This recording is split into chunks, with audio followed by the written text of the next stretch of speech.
televidentes, muy buenos días, es un gusto saludarlos una mañana más. Gracias por su fiel sintonía y también por preferir siempre este que es su canal 33. Hoy voy a conversar con el doctor Francisco Bertrán Galindo. Él es el abogado que representa a la empresa italiana Enel y con él vamos a conversar obviamente sobre este tema que hemos conocido y durante los últimos días, luego de que se diese a conocer el tema final de la investigación de la Fiscalía General de la República y ahora que ya el tema está en los tribunales, hemos conocido bastante sobre este tema y también a lo largo de los últimos meses habíamos venido escuchando. También en la Asamblea Legislativa se creó una comisión especial para poder investigar este caso. De ello vamos a hablar esta mañana, que como le repito, me acompaña el doctor Francisco Bertrán, y a él le doy la más cordial de las bienvenidas. Qué gusto tenerlo nuevamente por acá. Samuel, es un gran gusto estar acá con usted. Gracias. Amigos televidentes, voy a invitarlos a que ustedes también puedan participar de esta entrevista a través de sus comentarios. La página en Facebook va a aparecer en su pantalla, es esa justamente, Perspectivas 33, y también la cuenta de Twitter, @Perspectivas33, las dos vías en las que ustedes se pueden comunicar con nosotros a través de las redes sociales, y lo único que yo siempre pido para poder compartir con el resto de la audiencia sus comentarios es que mantenga el debido respeto para mis invitados.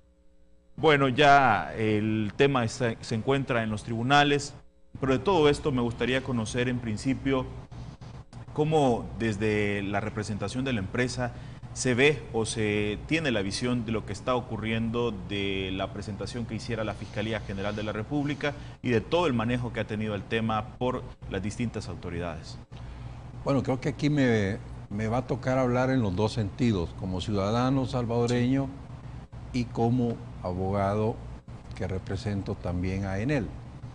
En lo que tiene que ver con Enel, yo lo que le puedo decir es que esta es una de las empresas más grandes del mundo y fue invitada para venir al país a través de una licitación donde estaban otras dos empresas, una japonesa y una europea, donde empezaron a hacer un proceso de licitación. En ese proceso de licitación habían unos términos de referencia y esos términos de referencia se iban modificando en la medida que los concursantes empezaban a solicitar cambios al contrato. Ese proceso era sumamente transparente porque tenía que conocer todas las partes, lo que estaba pidiendo cada una de las partes, y todas las notificaciones eran hechas necesariamente no solo entre la empresa con CEL, sino que con todas las otras empresas. En consecuencia, todos sabían qué era lo que buscaba cada una de las otras, y CEL se refería con todas las demás qué era lo que estaba pasando. Así llegó finalmente a que se adjudicó a la empresa Enel la calidad de socio estratégico. Aquí es importante aclarar varios conceptos relacionados con el tema socio estratégico. Cuando una empresa necesita capital, tiene varias maneras para capitalizarse. Una es sacando un financiamiento, otra es buscando capitales en el mercado. Esos serían socios capitalistas. Y la otra es que si está en una área de muy difícil conocimiento, busca un socio que sepa del negocio, pero que además aporte capital. A eso se le llama socio estratégico, alguien que sabe del negocio y aporta capital para ser socio. Entonces no es simplemente un banquero, ni es simplemente un inversionista, sino que es alguien que viene a cooperar con el manejo del negocio. Y en aquel momento, ¿cuál era la necesidad que se tenía de la figura que usted menciona? Lo que pasa es lo siguiente, vea, con el fenómeno de la guerra, la CEL terminó siendo un monstruo impresionante. En el 86 termina la concesión de la CAES, que era de unos canadienses, y el gobierno se la da a la CEL, o sea que la CEL, que tenía la hidroeléctrica, tenía la geotermia y además tenía algunas térmicas en Acajutla, pasa a ser además la compradora del petróleo del país, es decir, ella contrataba los barcos, y después se las vendía a las otras gasolineras. Pero además de eso, con la distribuidora de la CAES que le cuento, entonces llegó a tener todo un fenómeno que era realmente un monopolio sumamente fuerte para el país. Eso hacía bastante difícil que otras empresas entraran a competir en electricidad. Y era importante hacer crecer el sector por cuanto el país venía de la guerra. Usted recordará que la infraestructura eléctrica, las torres y todas esas cosas fueron saboteadas. Como resultado, la misma CEL casi llevó a la extinción los ausoles de Aguachapán, porque tenía que sobreexplotar el vapor geotérmico. Entonces, no había capacidad financiera para que el país, a la par de todo el trabajo de reconstrucción, estuviera usando 100, 200, 300, 500 millones en inversiones eléctricas. Entonces ahí lo que se decidió en aquel momento era vender todas las actividades que no eran connaturales de la CEL. Estoy hablando de la CAES, estoy hablando de ciertas redes de distribución, estoy hablando de las empresas de generación térmica.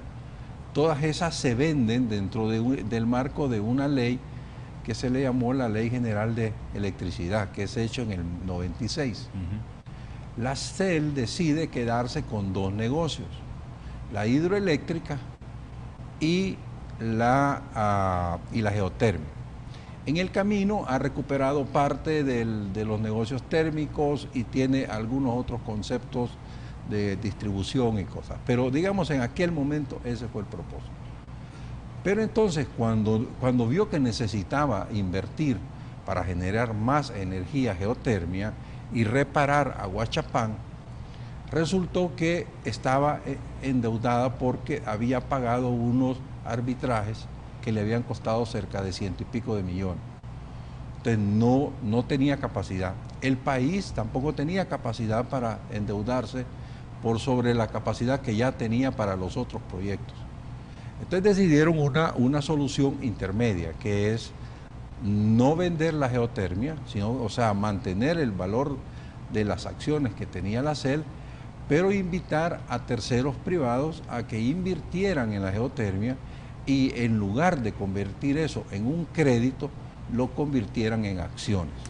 Ese es básicamente todo el fenómeno. Parte de los señalamientos que hace la Fiscalía General de la República es que se realizó todo un andamiaje, y son palabras que se utilizaron en su momento, para un engranaje más bien de leyes promoviendo o provocando que se llegara a esa situación. De eso, ¿qué podría decir? Aquí le hablo como salvadoreño, porque en esa época ni siquiera mi representada estaba por estar acá. Ella viene acá en el año 2000 y de lo que le voy a hablar tiene que ver con el 1995. En 1995 el Banco Mundial junto con el BID le otorgan un crédito al país en la lógica de modernizar al país. Ahí estaba bastante de moda el fenómeno de la privatización, es decir, se estaba privatizando Antel, se había ya privatizado los bancos y, como le cuento, la CEL era un monstruo inmenso que se necesitaba reconvertirlo para que hubiera mercado privado en electricidad. Entonces, el organismo pide una condición en el crédito, que se dé una ley de energía eléctrica y que dentro de eso se considere la reestructuración de CEL. Eso pasa en el año 95. Eso lo menciona la Fiscalía como parte del tema. Yo, para serle sincero, tendría que ser alguien demasiado hábil para poder concebir un fraude desde ese momento, porque ellos sostienen que lo que inicia el fenómeno es eso. Eso termina en que la Asamblea, por 3/4 partes, aprueba la condición. Un año después están dando la Ley General de Electricidad y en la ley se contempla que dentro de los 3 años siguientes la CEL se tiene que reestructurar por medio de sociedades anónimas a las que no les iba a aplicar el régimen de economía mixta. Entonces, la CEL hace eso, se reestructura en las sociedades tal como yo le dije antes. Entonces, eso lo hace entre el 96 y el 99. Creer que la redacción de la ley fue hecha para que en el año 2002 una empresa italiana estuviera beneficiándose de todo eso, a mí me parece que es demasiado jalado de los pelos. Lo que está sucediendo en el fondo es que se está juzgando una política de gobierno, que era la política de modernización de la época y la política de privatización de la época.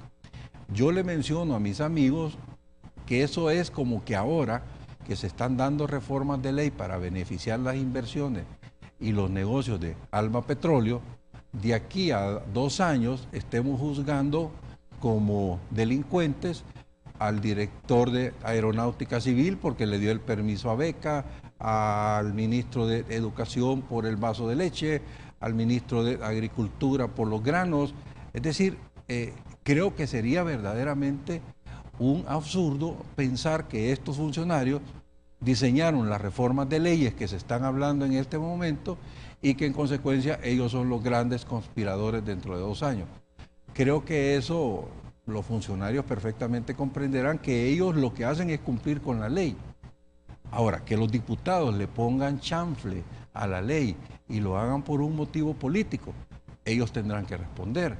Pero acá en el caso, ya trayendo al caso este de la Fiscalía, que dice que en el 96 se cometió una cosa extraña, una conspiración, se redactaron los artículos para que 6 años después una empresa se haya beneficiado intencionalmente de todo eso, a mí me parece bastante, como ya lo dije, jalado de los cabellos. Amigos televidentes, vamos a hacer la primera pausa comercial a esta hora de la mañana. Agradecemos su sintonía y también agradecemos que participe de este espacio. Vamos al corte, regresamos.